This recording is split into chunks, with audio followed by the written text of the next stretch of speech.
Hey, what is up, nerds, geeks, and collectors alike? And today we'll be taking a look at the Marvel Legends Legacy Collection, Deadpool. And I'm really glad that they re-released this figure as a single release because back then, in order to get a normal live-action Deadpool, you had to pick up the 2-pack with Negasonic or the Dusty single release, which everyone just ended up customizing. But enough about that, and let's get onto Deadpool here. And in terms of sculpt, there is a lot of details to admire here, given that this is a live action version. So there are some texturing throughout the red and then some slashes, as well as dents from bullets to emphasize that this suit has gone through wear and tear. And moving on from the sculpt, we have the paint, and so far this figure is pretty good. There are some minor issues with the black, there are some missing specks of black here and there, but thankfully the missing paint were only in small areas and all of them were the color black, so I was able to solve that minor hiccup with a Gundam marker. And moving on to the accessories, starting off with Wade Wilson's unicorn. Here we have a pretty neat stuffed unicorn with his blue eyes and golden unicorn horn. And yeah, there are a lot of sculpted details that emphasizes that this is a stuffed toy. And to hold the stuffed unicorn, I recommend you use the default wide open hands. And you can actually pull off a lot of expressive emotions with these pair of hands. And the next pair of hands are closed fists, typically used for punching, but in this case I'm using it for Wade to run away from something. For his next accessories, here we have Deadpool's iconic katanas, and the blades have this silver finish while his handle has this black finish with some sculpted details. It's plain, but it's as plain as you need it to be. And speaking of blades, might as well, here we have Deadpool's knife on his shin, and it's kind of tight, but here we have the knife. And in terms of the paint, it's very similar to the katana, which is a silver finish on the blade and a jet black on the handle.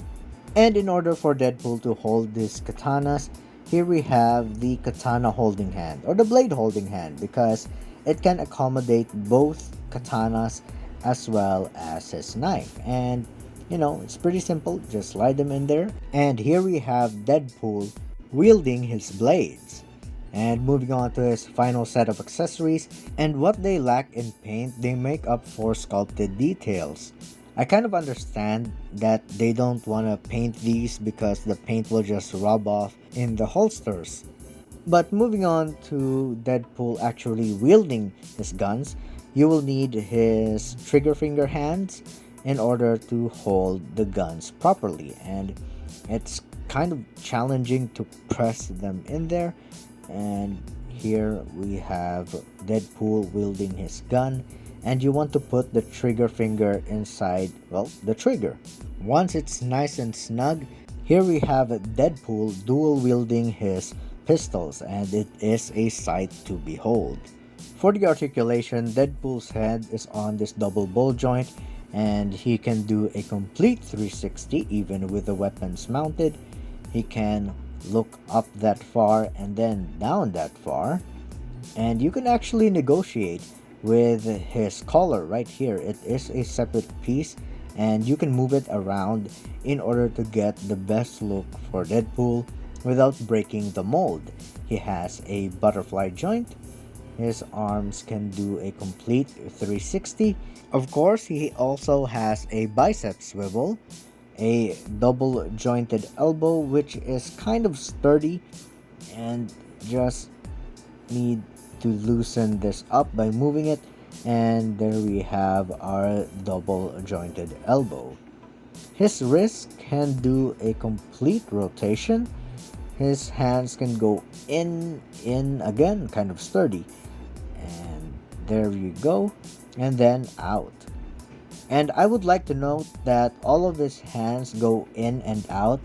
Only his trigger finger hands, which is used to wield the guns, goes up and down. As you can see, it goes down and then up right here.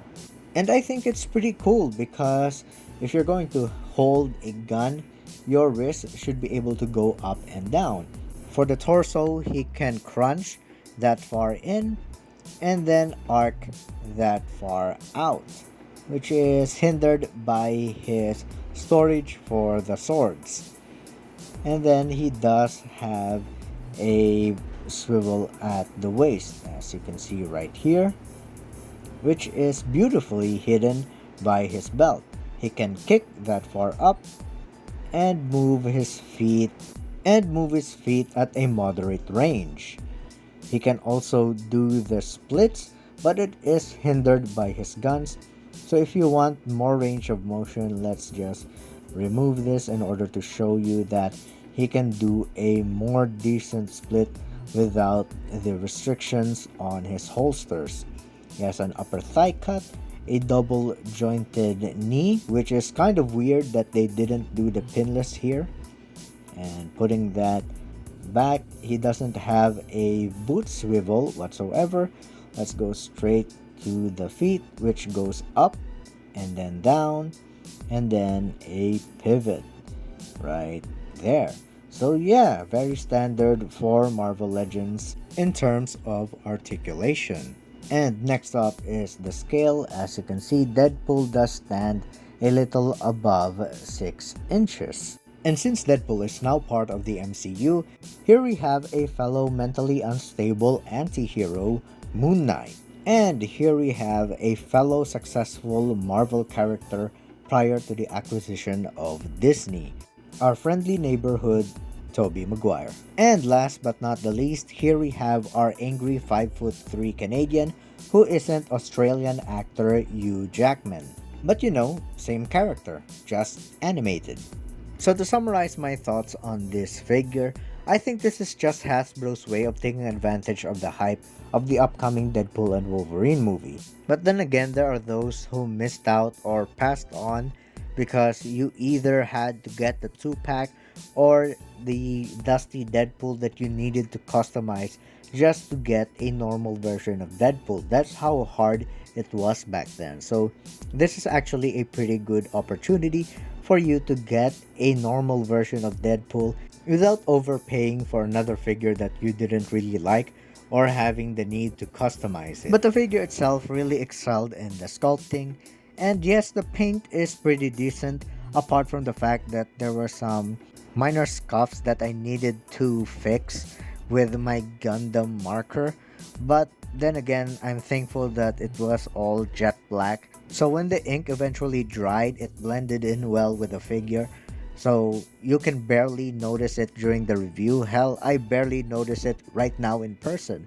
But that's not to say that it's okay, because it was kind of irksome that out of the box you instantly get that kind of issue, but it is to be expected with Hasbro, and I'm just thankful that I had the means to solve my problem. But I'm sure that this is just an isolated case, and if you do decide to pick up this figure, I hope that you get one in pristine condition, because that's what you deserve. So that's about it. Till next time, see ya.